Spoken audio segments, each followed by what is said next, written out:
Imagine a raspy voice, a shock of gravity-defying hair, and the glint of untold stories in his eyes. This is Don King, a name synonymous with boxing's most electrifying era. He's the puppet master who orchestrated the dance of legends, the man who whispered fortunes into the ears of giants. But of all the titans he guided, Ali, Foreman, Holmes, Tyson, who does King himself crown as the greatest? Don King, a promoter celebrated for his flamboyance and controversial tactics, left an indelible mark on boxing history. He masterminded some of the sport's most unforgettable events, working closely with iconic heavyweights like Muhammad Ali, George Foreman, Larry Holmes, and Mike Tyson. King's rise to prominence began with the monumental Rumble in the Jungle in 1974. Against all odds, the 32-year-old Muhammad Ali, considered the underdog, triumphed over George Foreman, reclaiming the world champion title with a stunning 8th-round knockout. This event not only solidified Ali's legacy, but also cemented King's reputation as a promotional force to be reckoned with. Beyond the Rumble, King fostered complex relationships with Holmes and Tyson, consistently delivering some of boxing's most thrilling cards. In an interview, King expressed his profound admiration for Ali, lauding his indomitable spirit and unwavering dedication to the people. King described Ali as a champion who embodied the essence of athletic excellence and humanitarianism.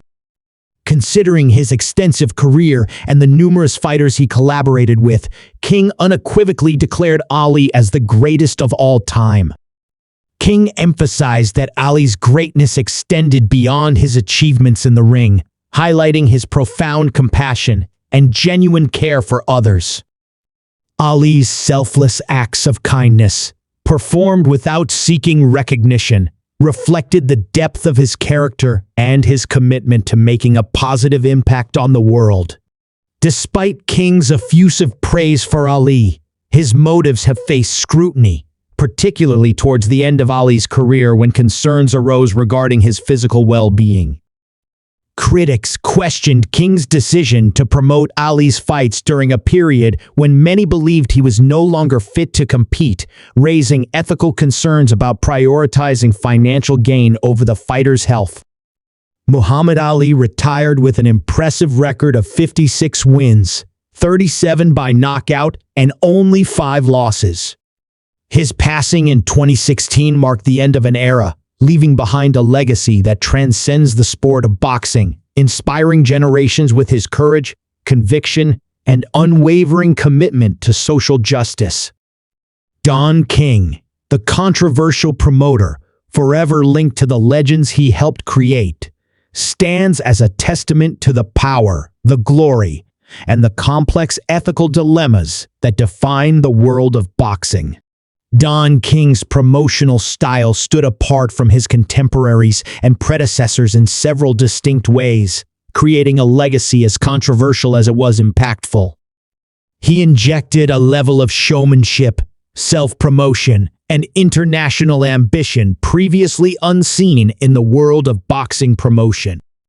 Don King understood the power of visibility. He made himself a central figure in the spectacle of boxing, sometimes even more so than the fighters themselves. His distinctive electric hairstyle, flamboyant personality, and catchy phrases ensured he was always the center of attention. He didn't just promote fights, he promoted himself, recognizing that his own brand was intrinsically linked to the events he orchestrated.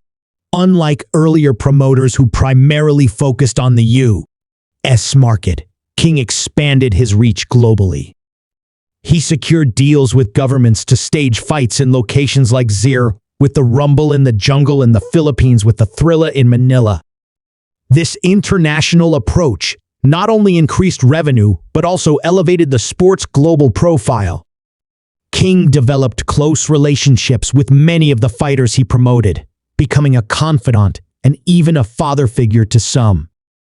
This personal connection allowed him to gain their trust and loyalty, though these relationships were often complex and, at times, controversial. He brought a level of theatricality to boxing promotion that was unprecedented.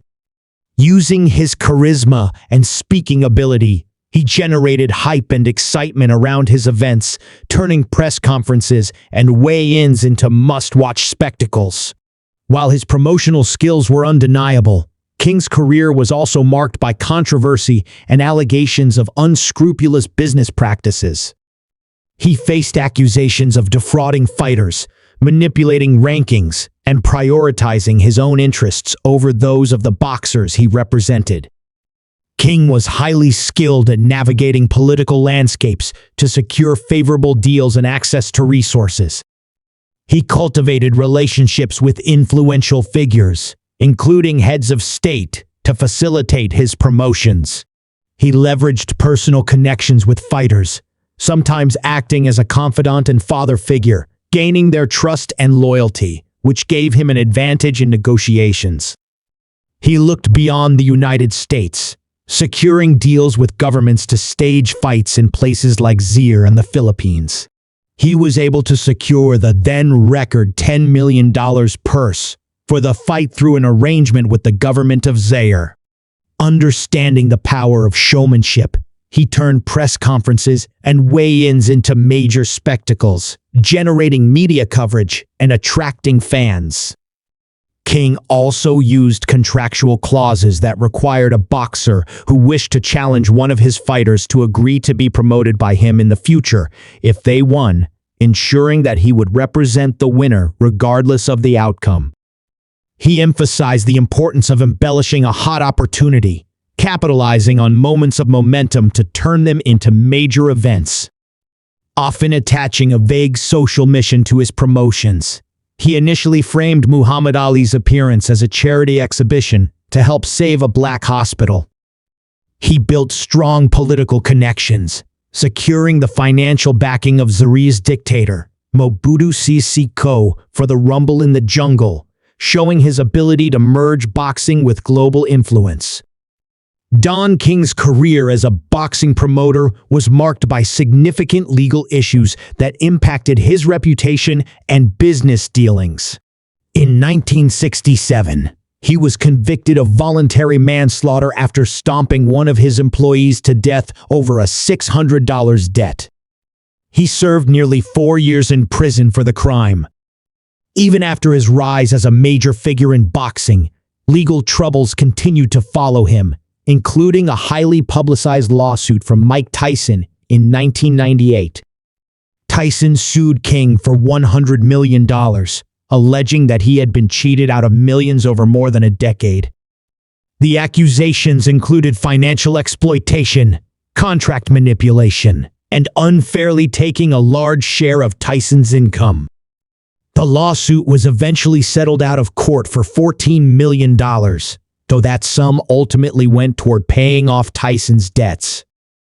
King's legal entanglements extended far beyond individual fighters. In late 2024, he and Don King Productions were sued by BYD Sports and BYD Management for $3 billion, facing allegations of fraud, defamation, breach of contract, and tortious interference. The lawsuit claimed that King played a role in derailing a historic boxing event meant to commemorate the 50th anniversary of the Rumble in the Jungle in Africa. BYD Sports alleged that King falsely communicated to Nigerian government officials that they had no legitimate rights to host the event, damaging their reputation and undermining their efforts. Other lawsuits from boxing legends like Larry Holmes, Tim Witherspoon, Terry Norris, and even Muhammad Ali further reinforced King's reputation as a ruthless businessman. Terry Norris sued him in 1996, alleging financial theft and collusion with his manager to underpay him for fights. That case was settled out of court for $7.5 million in 2003.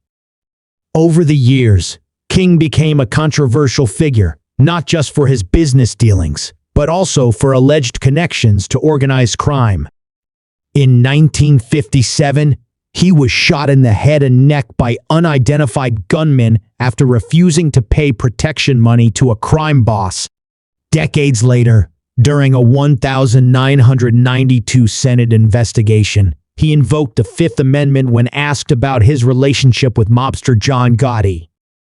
These legal battles and accusations of corruption only deepen the perception of boxing as a sport riddled with controversy and underhanded dealings. Despite his immense success and influence in the boxing world, King's career was forever tainted by lawsuits, settlements, and allegations that cast a long shadow over his legacy.